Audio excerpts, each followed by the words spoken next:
Una gran caída. La semana pasada estuvimos hablando de David, cómo cae en este gran pecado sexual en contra, no de Betsabé, sino en contra de Dios.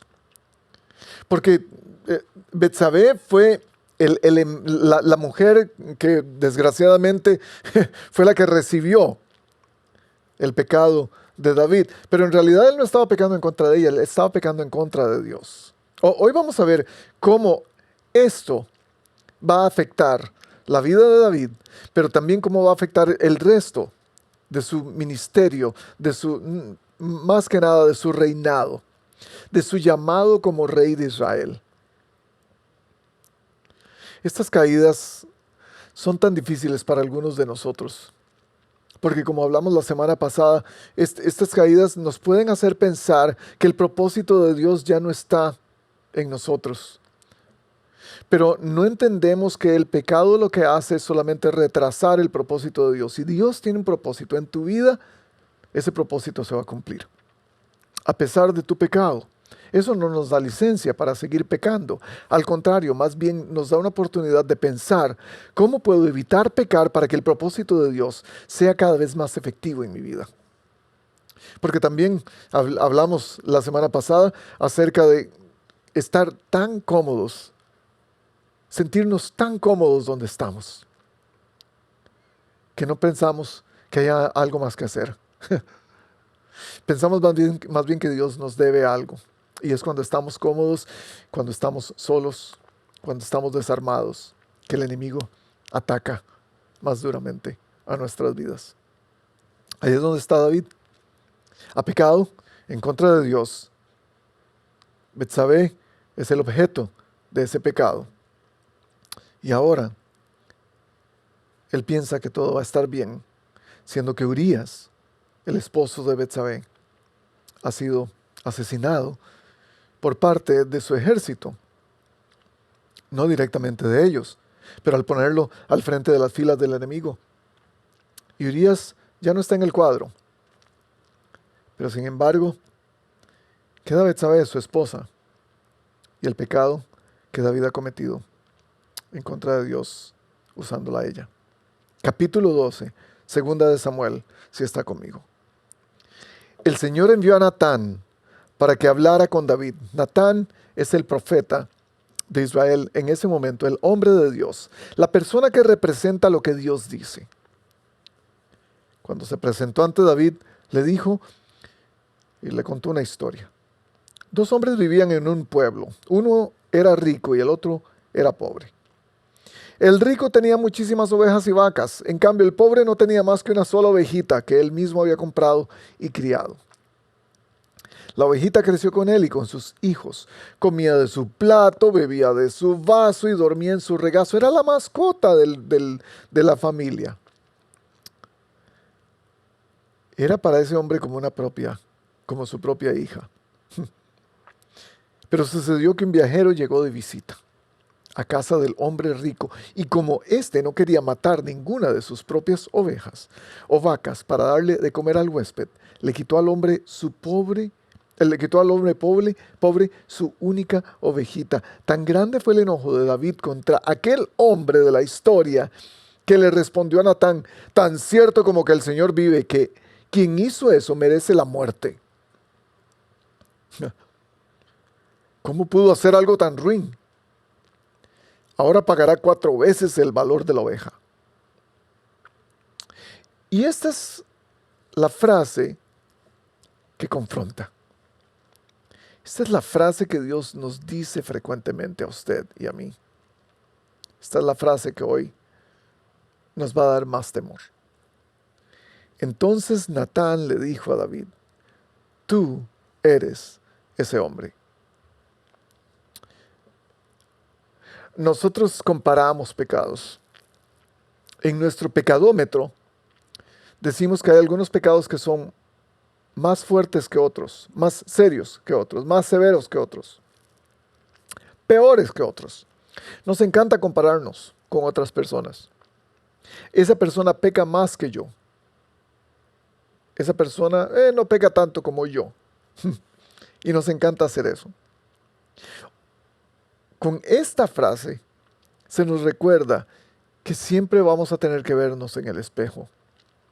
Y vemos cuán pecaminosos, cuán sucios estamos, cuán bajo hemos caído. Y es solo cuando nos vemos en ese espejo que Dios nos puede decir, tú eres ese hombre. Lo que viste en esa otra persona, ese eres tú. Lo que criticaste tanto en la televisión cuando viste una noticia de un asesino, ese eres tú. Al hablar mal de tu vecino o de la persona que conoces que no hace bien en su casa, que le grita a su familia, que maltrata a sus hijos, ese eres tú. Ese hombre eres tú, así dice el Señor Dios de Israel. Yo te ungí como rey sobre Israel y te libré del poder de Saúl, te di el palacio de tu amo y puse sus mujeres en tus brazos. También te permití gobernar a Israel y Judá, y por si esto hubiera sido poco, te habría dado mucho más. Y es ahí donde vemos cómo el plan de Dios no es destruido, pero sí puede ser retardado. ¿Por qué entonces despreciaste la palabra del Señor haciendo lo que le desagrada? Asesinaste a Urías, elitita, para apoderarte de su esposa. Lo mataste con la espada de los amonitas.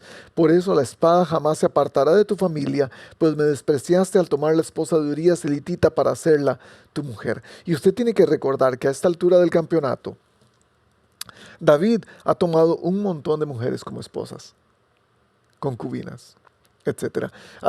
Antes de ser coronado rey, ya tenía 3 esposas. Eso me lleva a pensar que el pecado se engendra en el corazón de cada uno de nosotros, siempre tratando de querer más. Siempre tratando de decir, es que yo merezco un poco más. Yo quiero un poco más. Pues bien, así dice el Señor, versículo 11. Yo haré que el desastre que mereces surja de tu propia familia. Y ante tus propios ojos tomaré a tus mujeres y se las daré a otro, el cual se acostará con ellas en pleno día. Lo que tú hiciste a escondidas, yo lo haré a plena luz, a la vista de todo Israel. Y Dios le dice directamente, esto es lo que va a pasar contigo. Aquí están tus consecuencias de este pecado. Wow.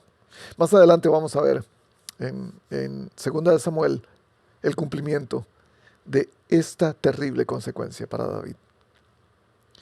Versículo 13 nos revela el corazón de David. Nos revela por qué él es el escogido de Dios. Solo con una frase, de la cual me voy a referir más adelante. Pero con esta frase, con estas 5 palabras, es que él revela su corazón. Y dice, he pecado contra el Señor. Eso lo reconoció David ante Natán. Y no dice más. Eso es todo. Eso es todo lo que puede salir de su boca y de su corazón, de su mente. Después de haber entendido quién él era, después de haberse visto a sí mismo en el espejo. En el mismo versículo, sin embargo, Natán le contesta, el Señor ha perdonado ya tu pecado, no morirás. Sin embargo, le dice en el versículo 14, tu hijo sí morirá, y le da una consecuencia más, pues con tus acciones has ofendido al Señor. Dicho esto, Natán volvió a su casa y el Señor hirió al hijo de la esposa de Urías, que la esposa de Urías le había dado a David. Note esto. Hasta este momento se nos ha dicho el nombre de Betsabé solo para reconocerla. Sin embargo, al hablar de ella nos es definida como la esposa de Urías. De modo que el niño cayó gravemente enfermo. David se puso a rogar a Dios por él, ayunaba y pasaba las noches tirado en el suelo. Los ancianos de su corte iban a verlo y le rogaban que se levantara, pero él se resistía y aún se negaba a comer con ellos. 7 días después el niño murió. Los oficiales de David tenían miedo de darle la noticia, pues decían, si cuando el niño estaba vivo le hablábamos y al rey no nos hacía caso, ¿qué locura hará ahora si le decimos que el niño ha muerto? Pero David se da cuenta y al ver que sus oficiales están cuchillándose, les pregunta, ¿ha muerto el niño? Y ellos le respondieron que sí. Y David hace algo inesperado. Y usted va a notar esto. Se levantó del suelo y enseguida se bañó, se perfumó, se vistió y fue a la casa del Señor para adorar, para ofrecer sacrificio posiblemente. Después regresó al palacio, pidió que le sirvieran alimentos y comió. ¿Ah? ¿Qué forma de actuar es esta?, le preguntaron sus oficiales. Cuando el niño estaba vivo, usted ayunaba y lloraba, pero ahora que se ha muerto, usted se levanta y se pone a comer. Y David responde, es verdad que cuando el niño estaba vivo yo ayunaba y lloraba, pues pensaba, quién sabe, tal vez el Señor tenga compasión de mí y permita que el niño viva. Pero ahora que ha muerto, ¿qué razón tengo para ayunar? ¿Acaso puedo devolverle la vida? Yo iré a donde Él está, aunque Él ya no volverá a mí. La esperanza del cristiano. Luego David fue a consolar a su esposa y se unió a ella. Betsabé, y ahora la llaman por su nombre una vez más, no como la esposa de Urías. Betsabé le dio un hijo, al que David llamó Salomón. El Señor amó al niño y mandó a decir por medio del profeta Natán que le pusieran por nombre Jedidías, que significa exactamente eso, amado por Dios. Esto por disposición del Señor. Mientras tanto, Joab había atacado la ciudad amonita de Rabá y capturado la fortaleza real. Entonces envió unos mensajeros a decirle a David, acabo de atacar a Rabá y he capturado los depósitos de agua. Ahora pues le pido a su majestad que movilice el resto de las tropas para sitiar y capturar la ciudad. Si no, lo haré yo mismo y le pondrán mi nombre. Y Joab, tratando de mantener el título y la posición de su rey, le pide, por favor, venga a hacerlo. Por tanto, David, movilizando todas las tropas, marchó contra Rabá. Al fin está haciendo lo que un rey hace. La atacó y la capturó. Al rey de los amonitas le quitó la corona de oro que tenía puesta, la cual pesaba más de 30 kilos. Wow, eso era poderoso ponérselo en la cabeza. Y estaba adornada con piedras preciosas. Luego se la pusieron a David. Además, David saqueó la ciudad y se llevó un botín inmenso, expulsó de allí a sus habitantes, los puso a trabajar con sierras, trillos y hachas y también los forzó a trabajar en los hornos de ladrillos. Lo mismo hizo con todos los pueblos amonitas después, de lo cual regresó a Jerusalén con todas sus tropas. Y pensamos, ¿qué hay de importancia en esta última parte? Eso no es tan importante como saber que Dios se hizo cargo del pecado de David. Déjeme llegar ahí en unos momentos. ¿Qué lecciones tomamos? Después de haber visto la primera parte de este sermón, ¿qué lecciones tomamos acerca de las consecuencias del pecado de David? Déjeme comenzar con una. La relevancia de la corrección que recibe David está ligada a la relación que tiene con el mensajero, y eso es igual para usted y para mí. La consecuencia que Dios le da a David viene a través de un mensajero. Ese mensajero es Natán. Ya los dos tenían una relación. Natán era el hombre de Dios que hablaba de parte de Dios y era quien tenía acceso directo al rey. Por eso, la corrección que recibe David la recibe de manera correcta, porque es alguien a quien él conoce. Alguien a quien le tiene confianza. Alguien que él sabe que le va a hablar de parte del Señor y no de parte de su estómago. Y esto me hace pensar en dos cosas. La primera es que todos necesitamos a un Natán en nuestra vida. Todos necesitamos a un mensajero en el cual podamos confiar que nos está hablando de parte de Dios. No un profeta que nos lea el futuro, eso es muy fácil. Cuando leemos la palabra profeta, pensamos, necesitamos a alguien que me diga qué voy a hacer, qué va a pasar, me voy a ganar la lotería, me voy a casar, ¿con quién? En nuestros días de evangelismo posmoderno tenemos tanto de eso. No necesitamos un profeta que nos diga el futuro, más bien necesitamos un amigo que nos ame lo suficiente como para decirnos lo que estamos haciendo mal. Alguien que tenga la capacidad de estar tan cerca nuestro, que nos entienda y sepa nuestro corazón para decirnos lo que estás haciendo no le agrada al Señor. Nos falta tanta gente amorosa que nos corrija. Y si estamos dispuestos a escuchar a alguien que nos corrija, nosotros vamos a estar también dispuestos a traer esa gente a nuestra vida, a dejar que esa gente hable a nuestra vida. ¿Cuánta gente tienes de esa en tu vida? Tienes un Natán en tu vida, o varios Natanes, que te dicen no solo lo lindo, lo romántico, lo etéreo de la vida cristiana. No es solo la gente con quien cantas coritos y música de alabanza, y con la gente que vas a la iglesia y haces convivencia. No es solamente el grupo de vida con el que pasas buen tiempo. Es esa gente que nos va a recordar quién es Dios en medio de nuestro pecado y lo que estamos haciendo mal. Nos hace falta tanta gente que nos ame de verdad, nos ame lo suficiente como para decirnos la verdad aunque duela. ¿Cuánta gente tienes en tu vida así? ¿A cuántos les permites entrar en los rincones de tu vida donde hay pecado? Que lo puedan ver y te puedan decir, eso no está bien. ¿Tienes gente que te dice lo que quieres escuchar? ¿O tienes gente que te dice lo que Dios quiere decirte? Esa es la gente que verdaderamente te ama. Tal vez la gente que nos habla lo que queremos escuchar es gente que quiere conseguir algo de nosotros. Y este mundo es así. Hebreos 3:13 nos dice, adviértanse unos a los otros todos los días, llámense la atención todos los días, para que ninguno sea engañado por el pecado y se endurezca en contra de Dios. Todos necesitamos un Natán en nuestra vida, pero también todos necesitamos ser un Natán en la vida de alguien más. Y yo no sé si usted ha tomado ese rol. Ahora, no necesitas ser alguien que va a regañar a otros todo el tiempo.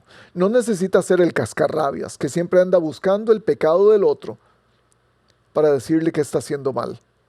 No necesitamos a alguien que nos dicte cátedra o que nos enseñe lo que dice la Biblia. Esos se llaman fariseos. Lo que estoy diciendo, tienes el amor suficiente por alguien como para ir a decirle lo que está haciendo mal. Nos falta tanta gente así. Porque nosotros nos podríamos convertir en alguien que ama verdaderamente cuando hacemos eso. No estoy hablando de tener una palabra profética o una palabra de ciencia, es como lo dicen en estos días, para hablar la verdad en la vida de otra persona. Lo que necesitas es hacer 3 cosas para convertirte en el Natán de alguien. Yo diría, 1, que haya una relación. Tienes que tener una relación con alguien si quieres hablar a su corazón. Si quieres decir verdad, hablar verdad en la vida de alguien, tienes que tener una relación con ellos. Porque conoces tanto a la persona que tienes la confianza de recordarle su papel como hijo de Dios. La segunda cosa, si quieres convertirte en un Natán para alguien, tienes que hacerlo en el tiempo indicado, no en el tiempo que a ti te parezca correcto. El tiempo es un maestro en muchas cosas. Algunos de nosotros, por hacerlo en el tiempo menos indicado, hacemos leña del árbol caído y destruimos a alguien. Alguien dijo que el cristianismo es el único ejército que deja a sus soldados rezagados o se deshace de ellos. No le digas a la persona, yo te lo dije. Al contrario, más bien anímalo antes de que pueda hacer eso. El tiempo lo es todo. Eclesiastés 3 lo dice. Hay un tiempo para esparcir piedras, para juntar piedras, para abrazarse, para apartarse. Un tiempo para callar y un tiempo para hablar. Y número 3, hazlo cuando te lo permitan, no cuando tú creas que tiene que ser. Porque no todas las relaciones son indicadas para hacerlo. Hazlo cuando la relación te lo permita. Hazlo cuando puedas saber que es el momento indicado con tiempo, pero también que es la relación indicada para hacerlo. No lo hagas cuando apenas conoces a alguien. No lo hagas con el amigo del amigo o con el novio del primo que nunca has visto y se te ocurre hablarle la verdad en su cara. Conviértete en un Natán. Deja que alguien más se convierta en tu Natán también. Que hablen verdad en tu vida.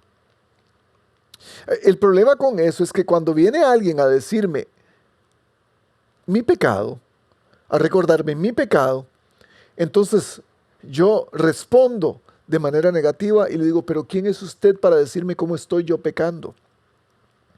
Usted debe tener más pecados que yo.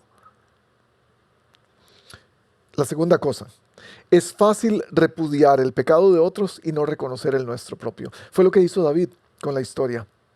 Maten a ese hombre, que devuelva todo lo que le quitó la ovejita y todo lo que le quitó al hombre.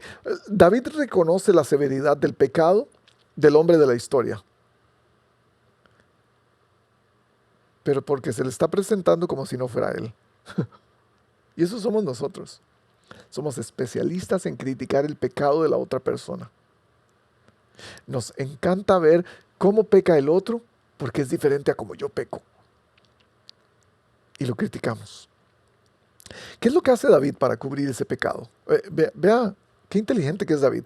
Intenta que Urías lo cubra. Primero, porque le dice a Urías, vaya, acuéstese con su esposa. Intenta que Urías borre todo lo que él hizo mal. La segunda forma, emborracha al pobre de Urías.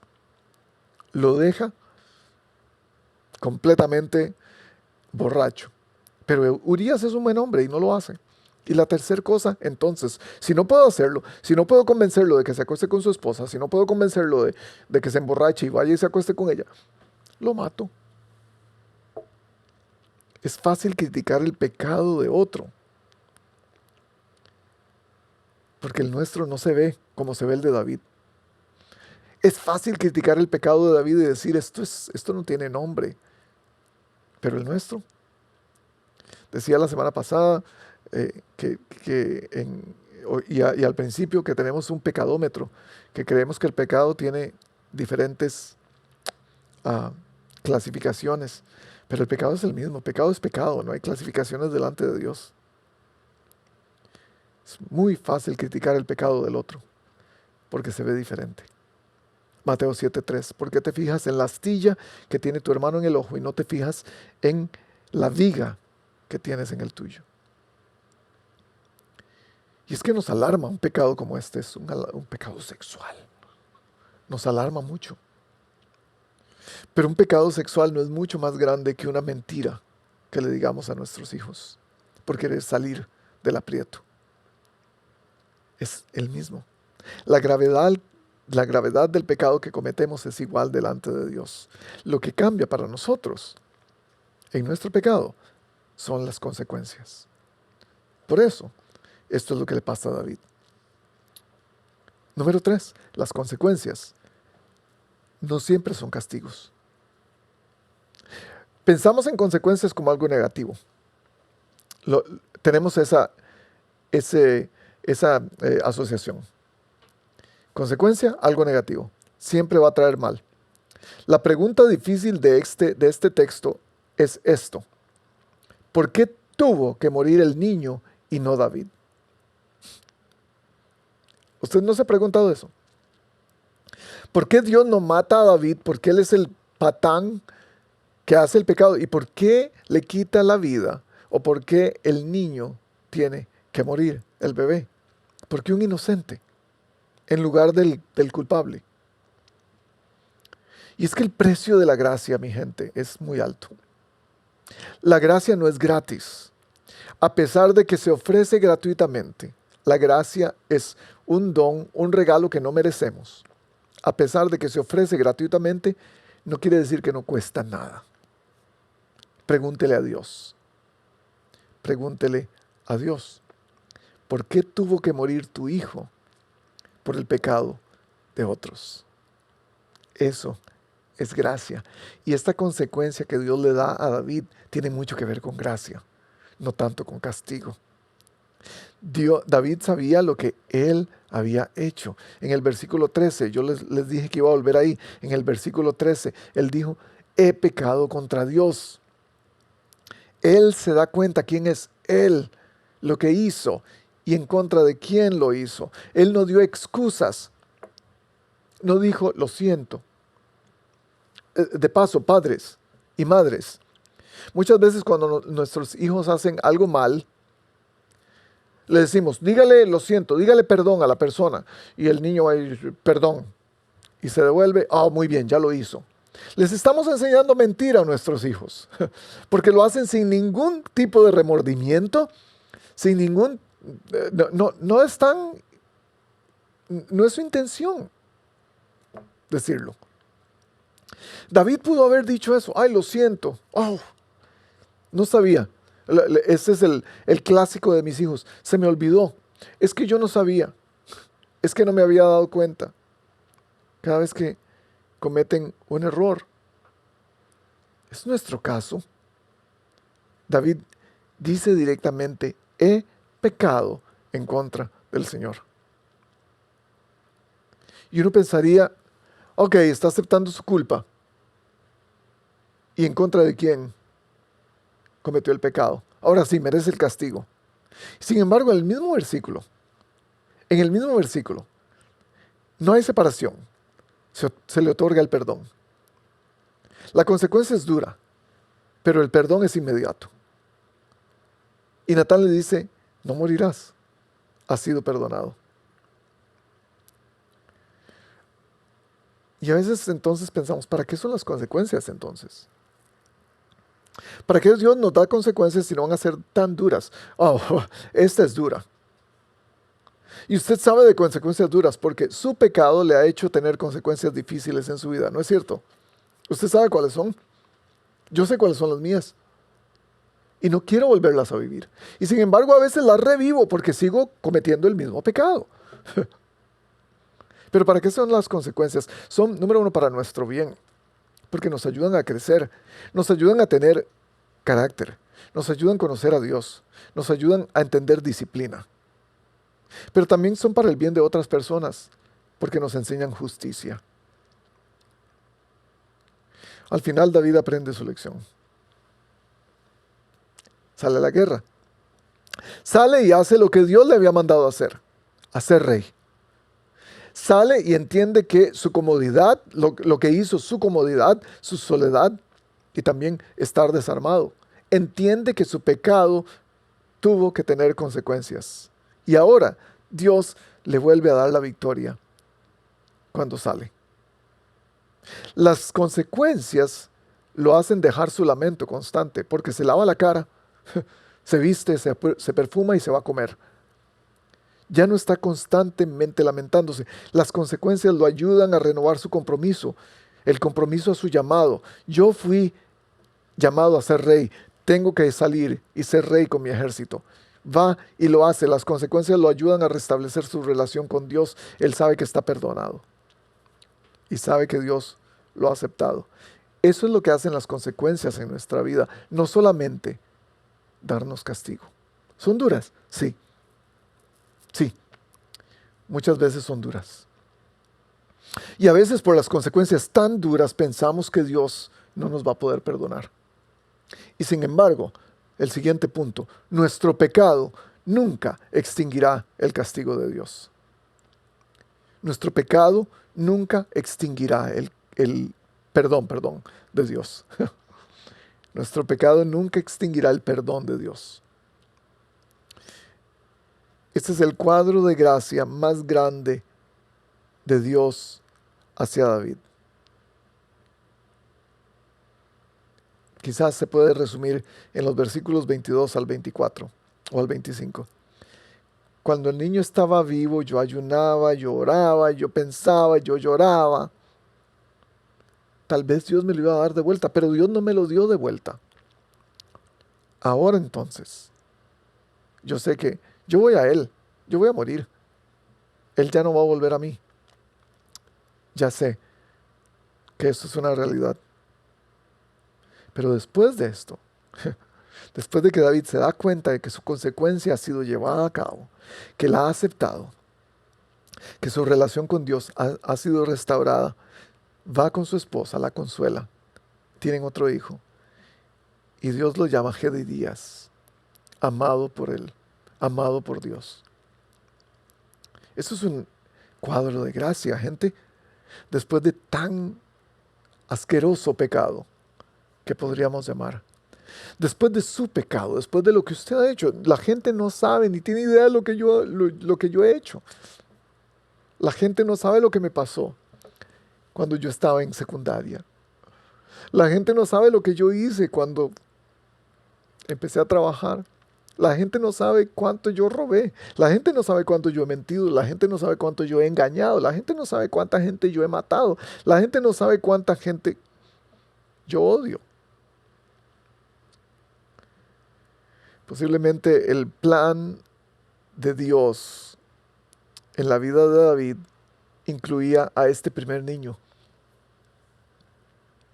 No incluía el pecado, incluía un hijo, pero no de esta manera.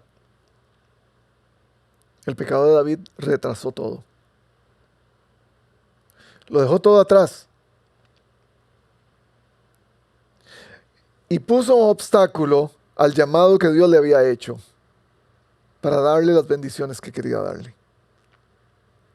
Pero el plan de Dios, se nos olvida, muchas veces no está definido por el pecado. El plan de Dios está definido por su gracia.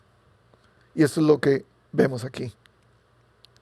Porque el segundo hijo iba a llevar a cabo el seguimiento del propósito que Dios tenía en la dinastía de David, que es reflejar el reinado del Mesías en la tierra, y este es Salomón. Dios perdonó el pecado de David. Eso nos da alivio. Pero lo que me da más alivio de entender con este texto es que además de perdonar el pecado, Dios sigue amándonos. Y sigue amando lo que Él quiere hacer con nosotros. Y ama el propósito que nos llamó para hacer. Tal vez usted no se siente como Jedidías, tal vez usted no se siente como Salomón, tal vez usted no se siente amado por Dios, pero déjeme decirle, en medio de su situación, en medio de su consecuencia, en medio de la paga por el error que cometió, por el pecado que cometió, Dios todavía sigue amándolo. Dios todavía quiere cumplir su propósito en su vida. Dios ama lo nuevo que hace en tu vida.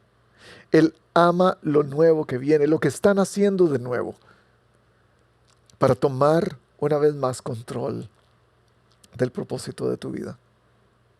A pesar de haber sido iniciado como un pecado, Dios hace lo que Él quiere de lo que Él quiere. De basura, Él hace diamantes. De desperdicio, Él hace banquetes. De pobreza, Él hace riqueza. De pecados, Él hace renovación a través de su perdón. Déjeme terminar con este texto, Isaías 43, 25. Yo soy el que por amor a mí mismo, dice Dios, borra tus pecados, borra tus transgresiones y no se acuerda más de ellos. Yo soy el que por amor a mí mismo borro tus transgresiones y no me acuerdo más de tus pecados. Hoy Dios quiere decirte esto. Tú has cometido un pecado grande. Sigues cometiéndolo posiblemente. Es un pecado que se ve mal, que parece que en tu pecadómetro es imperdonable, un pecado que no tiene palabras. Y yo no sé cuál es la calidad de tu pecado. Tal vez tiene que ver con relaciones, tal vez tiene que ver con trabajo, tal vez tiene que ver con divorcio,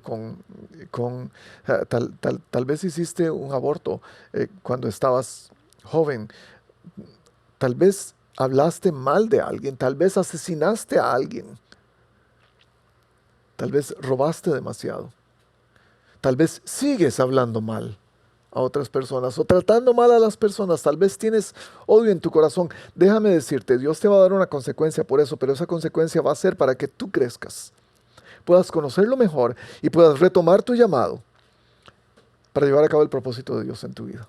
Lo vas a hacer. Esa es tu decisión. Él quiere hacerlo. Él quiere perdonarte. Y Él quiere ponerle nombre a esa consecuencia. Le quiere poner Jedidías, amado por Dios, para que tú recuerdes que nada, nada nos va a separar del amor de Cristo, como dice Romanos capítulo 8. Nada nos va a separar de su amor. Oro por aquellos que están al frente de esta pantalla, que han pecado terriblemente y necesitan perdón. En el nombre de Jesús, sabemos que ese perdón puede ser recibido ahora mismo. Y déjame decirte que lo puedes recibir en este momento. En el nombre de Jesús, pedimos que tu propósito, que tu llamado sea efectivo una vez más, porque Dios te ama, porque Dios ama lo nuevo que está ocurriendo en tu vida de aquí en adelante. Y es por fe que rededicamos nuestra vida a Dios, que le damos todo lo que somos y nos comprometemos en la medida de lo posible a no seguir pecando. Oramos en el nombre de Cristo Jesús, el Hijo sacrificado de Dios. Amén.